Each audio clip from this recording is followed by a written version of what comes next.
का कहना था कि जब तक हमारी महिलाएं सशक्त नहीं होंगी, समाज का एक वर्ग जो 50% महिलाएं हैं, तो अगर वो सशक्त नहीं है तो हमारा समाज सशक्त नहीं हो सकता फिर है। एक सवाल उठता है कि हर लोग जो है चुनाव में वादे करते हैं। अब प्रशांत जी हैं, उनकी बातों पे किस चीज़ को लेकर भरोसा किया जाए? आखिर क्या है उनमें? लोग तो कहते हैं कि लोग नारा दे रहे हैं, जब चुनाव सत्ता में आ रहे हैं तो बदल जा रहे हैं।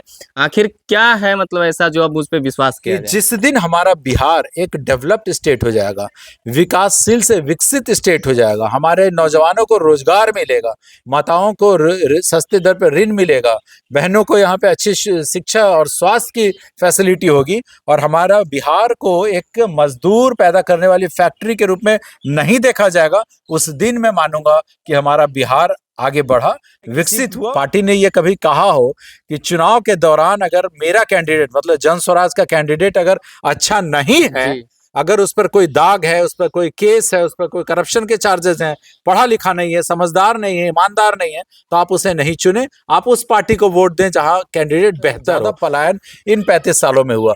शिक्षा की व्यवस्था बिहार में कहीं नहीं, हमारे बच्चे कोई कोटा जाके पढ़ाई कर रहे हैं, कोई दिल्ली, कोई मद्रास, कोई चेन्नई, लेकिन हमारे बिहार में आपको भी पता है शिक्षा की व्यवस्था नहीं है। मगध यूनिवर्सिटी का सेशन 5 साल, 6 साल, 4 साल लेट चलता है। चुनाव को लेकर बिहार में चर्चा तेज है। हर पार्टी के जो उम्मीदवार हैं या फिर जो दावा कर रहे हैं, हर लोग अपना चुनावी मैदान में उतर गए हैं।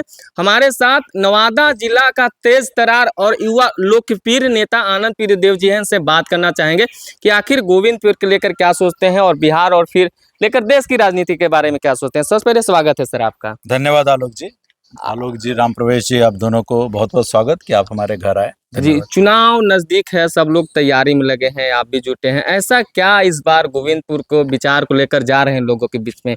क्या आपके मैनिफेस्टो में है? किस चीजों को लेकर लोगों के पास पहुंच रहे हैं सर?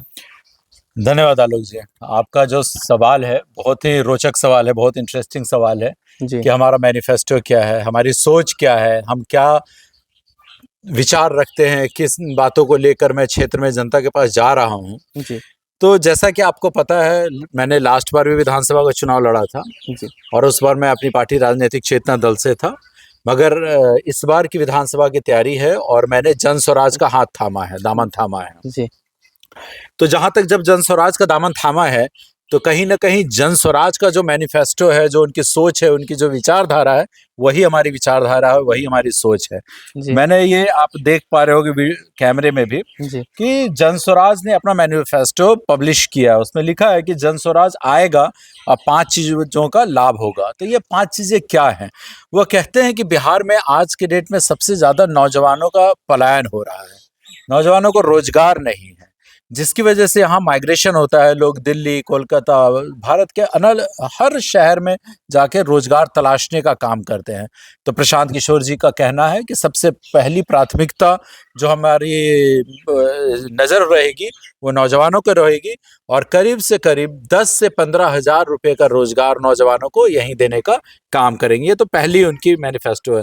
दूसरा, किसानों के लिए 80% ऑफ आर पॉपुलेशन जो हमारा बिहार है, उसमें कहीं ना कहीं ये एग्रीकल्चर बेस्ड इकोनॉमी, यहाँ पे लोग खेती पे डिपेंडेंट हैं। तो खेती को अगर हम फायदावार नहीं बनाएंगे, कृषकों को अगर लाभ नहीं होगा, तो लोग धीरे धीरे खेती करना छोड़ देंगे। तो उनका कहना है कि किसानों की लागत कम की जाएगी और उनका फायदा मुनाफा बढ़ाया जाएगा।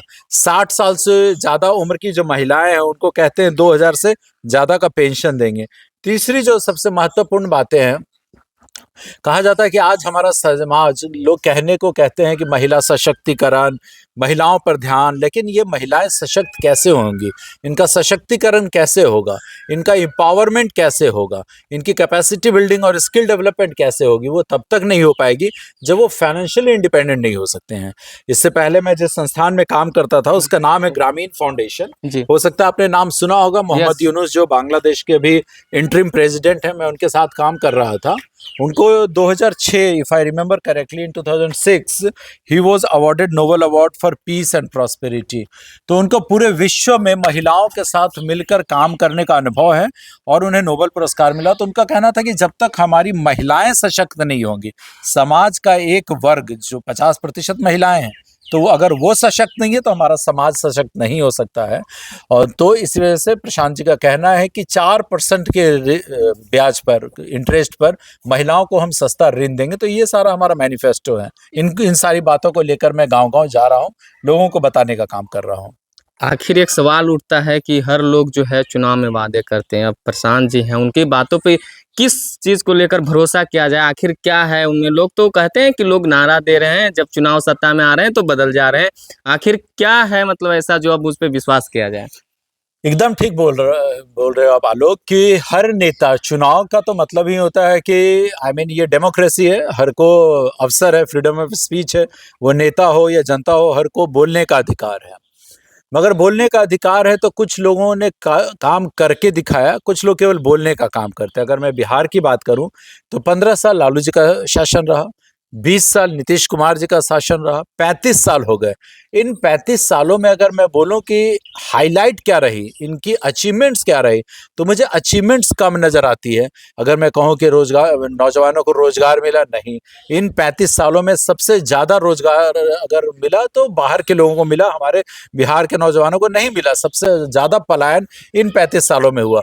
शिक्षा की व्यवस्था बिहार में कहीं नहीं। हमारे बच्चे कोई कोटा जाके पढ़ाई कर रहे हैं, कोई दिल्ली, कोई मद्रास, कोई चेन्नई, लेकिन हमारे बिहार में आपको भी पता है शिक्षा की व्यवस्था नहीं है।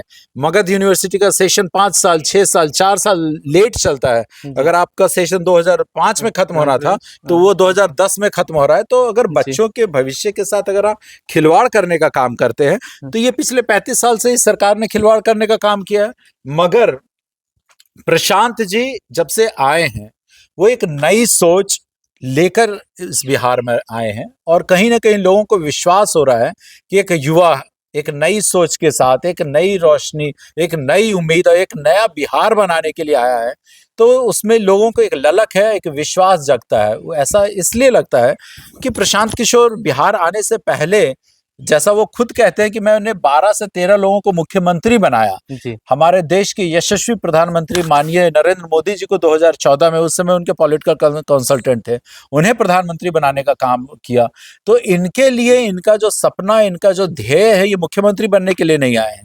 आप जैसे ही किसी यशस्वी रिपोर्टर ने उनसे पूछा कि प्रशांत जी आप जो बिहार घूम रहे हैं, पसीना बहा रहे हैं, कीचड़ों में घूम रहे हैं, क्या आप मुख्यमंत्री बनना चाहते हैं अगर आपकी सरकार आई? तो उनका कहना था कि नहीं, मेरा लक्ष्य मुख्यमंत्री बनने का नहीं है। तो जो भी रिपोर्टर होंगे उन्हें बड़ा अचरज हुआ कि जब पूरी दुनिया बिहार में लगी हुई है कि हमें मुख्यमंत्री बनना है, विधायक बनना है, एमपी बनना है, ये एक व्यक्ति है जो कह रहा है कि नहीं, मुझे मुख्यमंत्री नहीं बनना है। तो उन्होंने पूछा तो मुख्यमंत्री नहीं तो क्या आप प्रधानमंत्री बनना चाहते हैं? उन्होंने बोला नहीं, इससे भी बड़ा मैं सपना लेकर आया हूं। तो ये अचरज की बात है। उसे लगा कि इससे बड़ा सपना क्या हो सकता है। उन्होंने कहा कि मैं बिहार में एक सपना लेकर आया हूं कि जिस दिन हमारा बिहार एक डेवलप्ड स्टेट हो जाएगा, विकासशील से विकसित स्टेट हो जाएगा, हमारे नौजवानों को रोजगार मिलेगा, माताओं को सस्ते दर पर ऋण मिलेगा, बहनों को यहाँ पे अच्छी शिक्षा और स्वास्थ्य की फैसिलिटी होगी और हमारा बिहार को एक मजदूर पैदा करने वाली फैक्ट्री के रूप में नहीं देखा जाएगा, उस दिन मैं मानूंगा कि हमारा बिहार आगे बढ़ा, विकसित हुआ और उस दिन मेरा सपना पूरा होगा। तो इस सपने के साथ आया हूं। तो जब ऐसी बातें करते हैं तो कहीं ना कहीं लोगों को विश्वास हो रहा है कि ये व्यक्ति ये हमारी बातें कर रहा है, ये अपने लिए नहीं कि मुझे कुर्सी में रहना है, मुझे मुख्यमंत्री बना दे, आप इसलिए वोट करें। आज तक मुझे नहीं लगता कि डेमोक्रेटिक हिस्ट्री में किसी पार्टी ने यह कभी कहा हो कि चुनाव के दौरान अगर मेरा कैंडिडेट, मतलब जन स्वराज का कैंडिडेट अगर अच्छा नहीं है, अगर उस पर कोई दाग है, उस पर कोई केस है, उस पर कोई करप्शन के चार्जेस हैं, पढ़ा लिखा नहीं है, समझदार नहीं है, ईमानदार नहीं है, तो आप उसे नहीं चुने, आप उस पार्टी को वोट दें जहां कैंडिडेट बेहतर हो। तो मुझे नहीं लगता कि बिहार की किसी और पार्टी में इतनी कहने की शक्ति है या हिम्मत है या क्षमता है।